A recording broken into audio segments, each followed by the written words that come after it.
Good morning.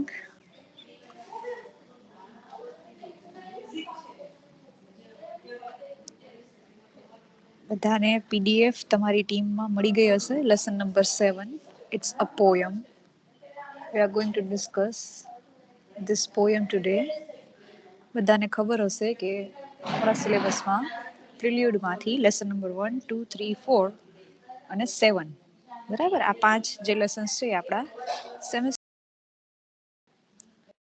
So today we are going to discuss this poem My Grandmother's House by Kamala Das. જો આપણને થોડીક Indian English literature વિશે કે literature વિશે થોડી ઘણી ખબર હોય કે ઇન્ડિયન રાઇટર્સ વિશે થોડી ઘણી ખબર હોય તો કમલા દાસ છે એક વેલ નોન નેમ છે ઇન્ડિયન ઇંગ્લિશ લિટરેચરમાં. એક એવા પોએટ હતા એ સમયમાં કે જ્યારે સ્ત્રીઓનું ઘરની બહાર નીકળવું, પોતાના વિચારો રજૂ કરવા, બરાબર, પોતાની રીતે જિંદગી જીવવી, એ જોબ કરવી, એ જે આખી બધી વસ્તુઓ છે એ ત્યારે એટલી બધી it was not in the work, acceptable નહોતું સોસાયટીમાં. એ સમયે કમલાદાસ છે એ ઓપનલી પોતાની ઈચ્છાઓ વિશે, પોતે મેરેજથી ખુશ છે કે નહીં એના વિશે, બધી વસ્તુ વિશે લખતા હતા. એમના નાની ઉંમરમાં મેરેજ થઈ જાય છે અને એમાં એ ખુશ નથી હોતા કારણ કે એમની ઉંમર, એક એમની પોયમ પણ છે જેમાં એ પોતાના મેરિટલ એક્સપિરિયન્સ વિશે લખે છે કે પોતે એક નાનું બાળક છે, 13 કે 14 વર્ષની એની ઉંમર હોય છે અને એના મેરેજ થઈ જાય છે. તો એના કારણે એને જે સાયકોલોજીકલ સ્ટ્રેસ થાય છે એની ઇફેક્ટ એ પોતાના રાઇટિંગ થ્રુ બતાવે છે. અને તમે જો અબાઉટ ધી પોએટ વાંચ્યું હોય તો એમાં એક લાસ્ટ લાઇન પણ છે કે she was labelled the mother of modern English Indian poetry by the Times. Times મેગેઝિને એને the mother of modern Indian English poetry એવું ટાઇટલ આપ્યું છે. ઇન્ડિયન ઇંગ્લિશ પોએટ્રીમાં જે ઇનિશિયલ રાઇટર્સ હતા બધા, બરાબર, શરૂઆતના લેખકો બધા, એમાં સ્પેશિયલી વિમેન રાઇટર્સ, સ્ત્રીઓ, એ જનરલી રામાયણ છે, મહાભારત છે, બરાબર, એના ઉપરથી ઇન્ફ્લુઅન્સ થઈને કવિતાઓ લખતા હતા. પણ કમલાદાસ છે એ જ્યારે આવે છે લિટરેચરના ફિલ્ડમાં, બરાબર, ત્યારે એ પોતાના ડેઇલી એક્સપિરિયન્સીસ લખે છે, પોતાની મેરિટલ લાઈફ વિશે લખે છે, વિમેન્સ ઇશ્યુઝ બતાવે છે, ફિમેલ સેક્સ્યુઆલિટીની વાત કરે છે. એની જે આખી પોએટ્રી છે ઇટ ઇઝ ડાયરેક્ટ. તો એ જે ફીલ કરે છે એ વસ્તુઓ એ ચોખ્ખે ચોખ્ખી લખે છે without shame, without any kind of hesitation.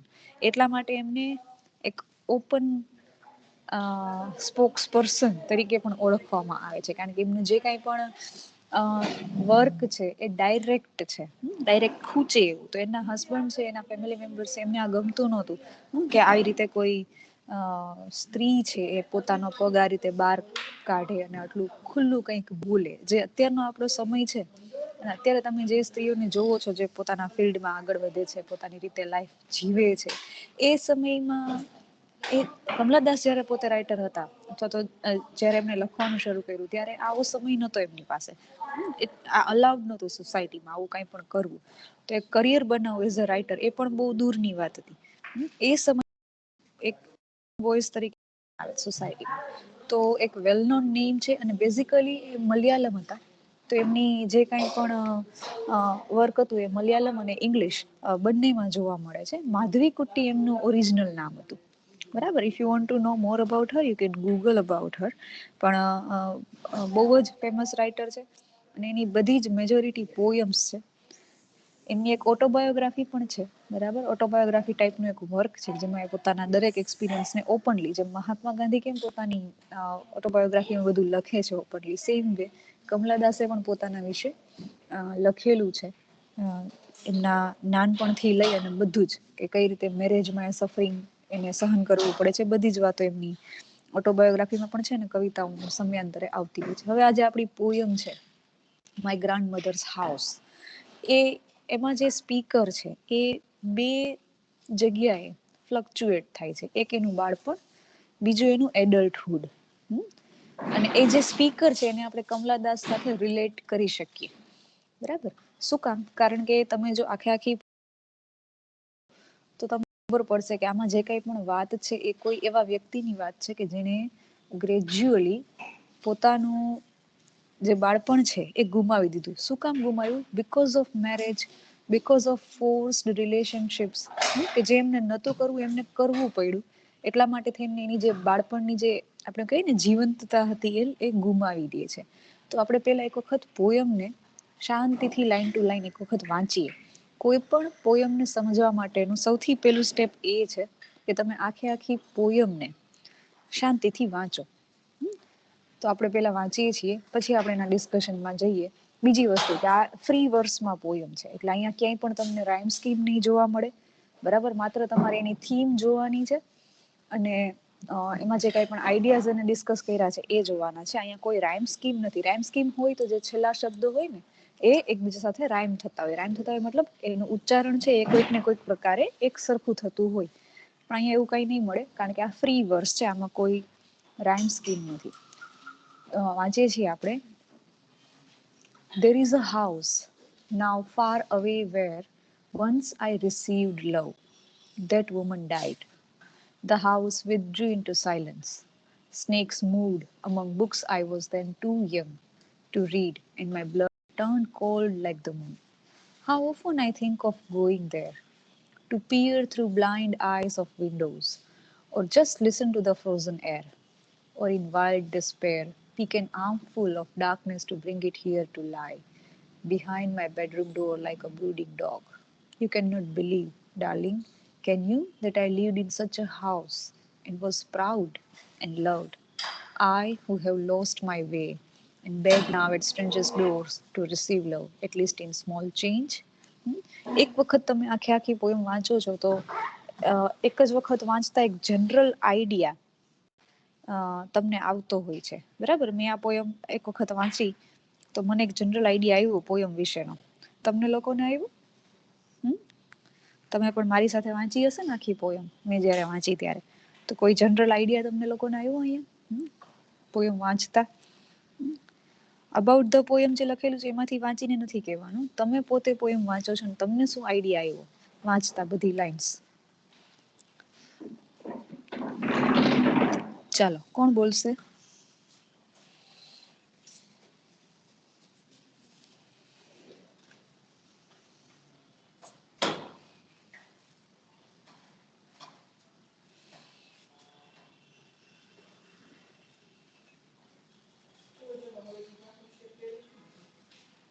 કોણ બોલશે?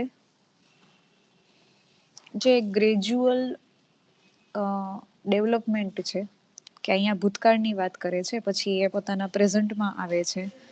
યસ, કેવા ઘરમાં રહેતા હતા એ લખેલું છે. ગુડ. પછી ઓકે, ઘર કેવું કેવું હતું? ચાલો, કેવું ઘર હતું? What are the words that define the house in which the speaker lived? What are the words that define the house in which the speaker lived?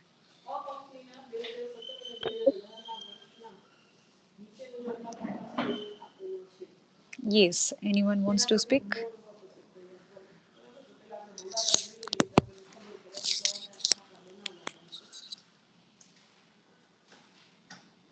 Anyone?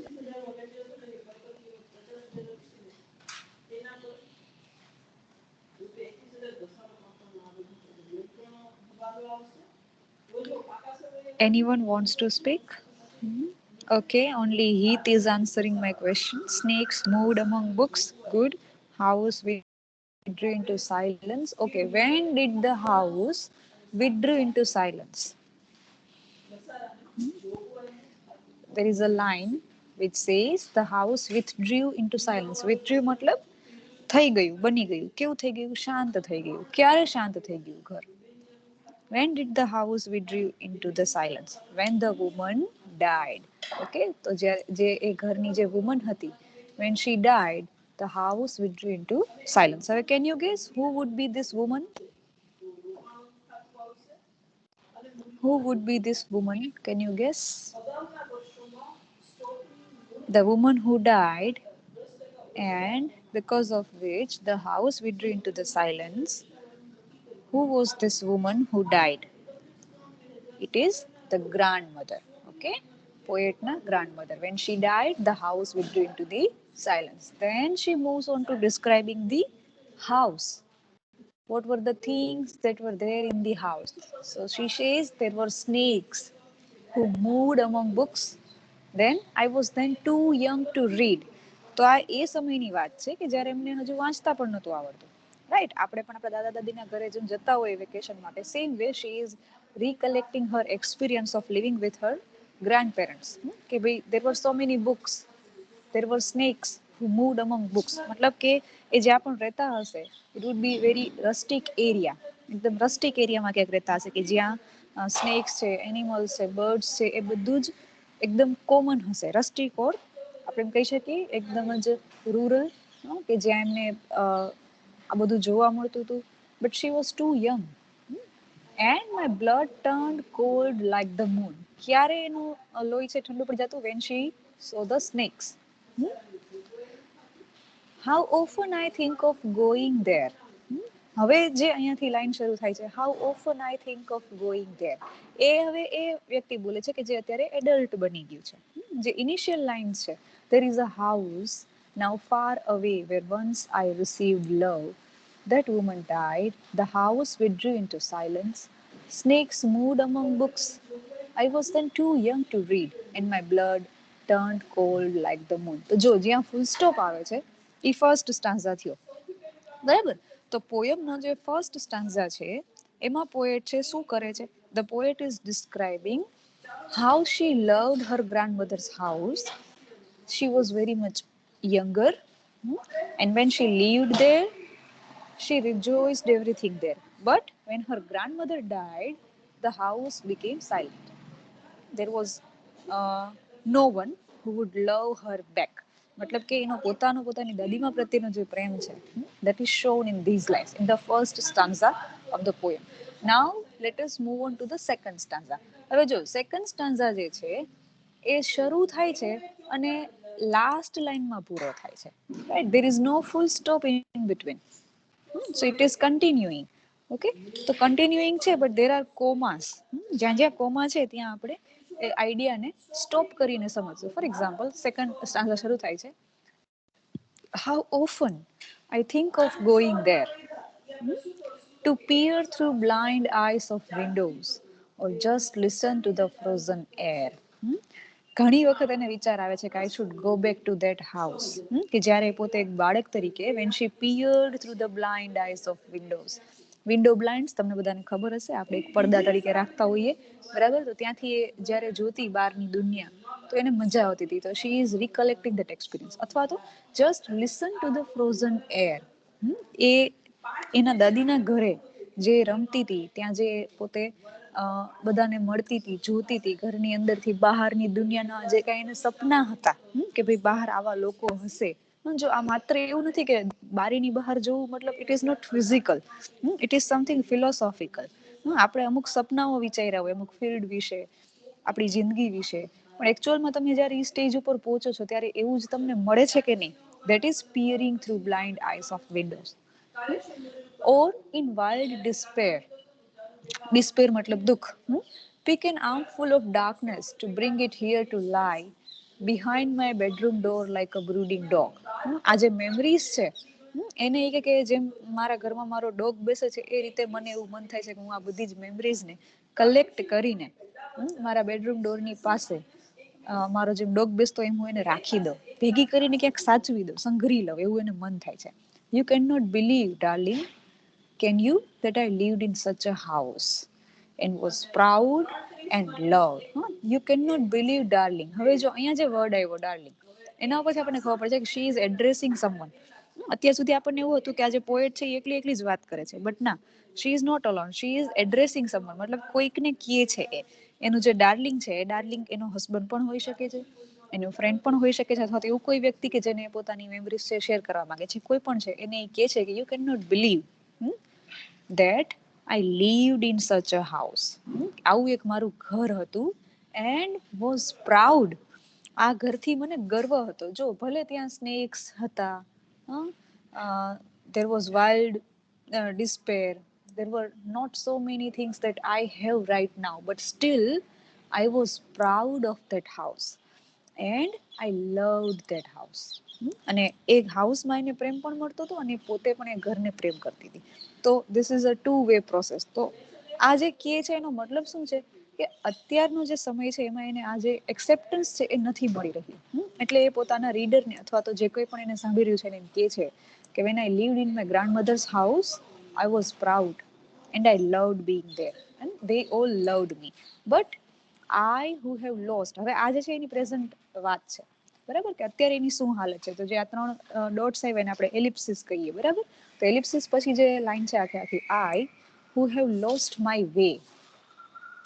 શું કહે છે? હવે મેં મારો રસ્તો હું ભૂલી ગઈ છું, ભટકી ગઈ છું. And beg now at strangers doors to receive love at least in small change. તો હવે શું કહે છે? I am begging for love to the strangers. એને જે આ જે વ્યક્તિ છે darling, he is a kind of stranger to her and she is begging for love. કઈ રીતે બેક કરે છે? In response to some change. મતલબ કે અદલા બદલી, આપણે કહીએ ને બાર્ટર સિસ્ટમ, બરાબર. એક હાથ દો એક હાથ લો. મતલબ કે એ એના જે ડાર્લિંગ છે, મતલબ જે ડાર્લિંગ મતલબ જે વ્યક્તિ એને સાંભળી રહ્યું છે અથવા તો જેની એડ્રેસ કરે છે એને એવું કહે છે કે I am seeking love and I am begging for love. તો આખી જે વાત છે એમાં ડીપલી તમે જો જોવા જાવ તો she is comparing her childhood with her adulthood. અને એડલ્ટહુડમાં પણ એની જે મેરિડ લાઈફ. તો એક બાળકને જે રીતે એના પેરેન્ટ્સ કે ગ્રાન્ડ પેરેન્ટ્સ એને પ્રેમ કરતા હોય, એક્સેપ્ટ કરતા હોય, એવું જ સેમ ટુ સેમ એક્સેપ્ટન્સ એ એને એના સાસરામાં, મતલબ કે જ્યાં એના મેરેજ થયા છે એના હસબન્ડ તરફથી, એનું જે આ બીજું ઘર છે ત્યાંથી એને નથી મળતું. એટલે she is describing the difference between 2 houses, the house where she grew up and the house where she was married. તો એનો જે હસબન્ડ છે અથવા તો એના હસબન્ડનું જે હાઉસ છે આફ્ટર ધ મેરેજ, એ એકદમ પેટ્રિયાર્કલ છે. પેટ્રિયાર્કલ મતલબ પૈતૃક, બરાબર. તો એ જે પેટ્રિયાર્કી છે એના કારણે she is not getting the acceptance, the love that she received at her own house. તો એક પ્રકારનું એમ કહી શકીએ કે ડિસ્પેર છે, એને દુઃખ છે કે મને આવું ઘર છે એ ફરીથી ન મળ્યું. એને જે સપના જોયા હતા, એને જે through blind eyes of windows, એ જ્યારે વિચારતી હતી એક બાળક તરીકે, ત્યારે એની જે દુનિયા હતી ને અત્યારની જે દુનિયા છે, દે આર 2 ડિફરન્ટ વર્લ્ડ્સ. તો એ પેટ્રિયાર્કલ સોસાયટીમાં એક સ્ત્રીની જે હાલત છે એના ઉપર પણ આ પોયમ છે લાઇટ કરે છે. It throws light on that. And also how she is seeking love and acceptance from the people around her. એની સાથે જેટલા લોકો રહે છે એ બધા જ એની સાથે કઈ રીતે વ્યવહાર કરે છે, that is also the point that she is highlighting. Right? So the way we accept a child in the house, the way we love the child in the house, the same way the woman is not accepted. The woman who is married to someone is not accepted. તો એ સીક કરે છે કે મને એવું જ acceptance, એવો જ પ્રેમ મારા સાસરામાંથી અથવા તો મારા હસબન્ડ પાસેથી પણ મળે કે જે મને નાની હતી ત્યારે મારા ગ્રાન્ડ મધર પાસેથી કે મારા પોતાના ઘર પાસેથી મળતું હતું. Right. So in a way the speaker is discussing or describing her childhood and her adulthood and how the theme of love, આખી આખી થીમ શું છે પોયમની? લવ, પ્રેમ, કે જે એને એના પોતાના ઘરમાં મળતો હતો અને હવે અત્યારે જે પોતે સાસરે આવી છે ત્યાં એને જે મળે છે, આ બંને વસ્તુઓ જે છે એ બંને ઉપર she is throwing light. Okay, so in short we can say that Kamala Das is discussing the love that she received as a child at her grandmother's house and the love that she is seeking at her husband's house. Right? So overall the theme of the poem is this: love sickness. Fine? Understood?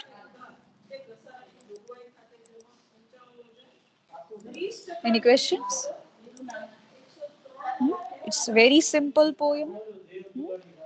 Initially, the poet describes the house, the things in the house, and then she moves on to uh, her present condition, that she is seeking love at the stranger's doors, but she is not receiving any, and how she was proud and loved in that house where she grew up. This is the very simple explanation or very simple idea of the poem. Okay, હિતને સમજાઈ ગયું છે? Okay, if you have any questions, you can ask me.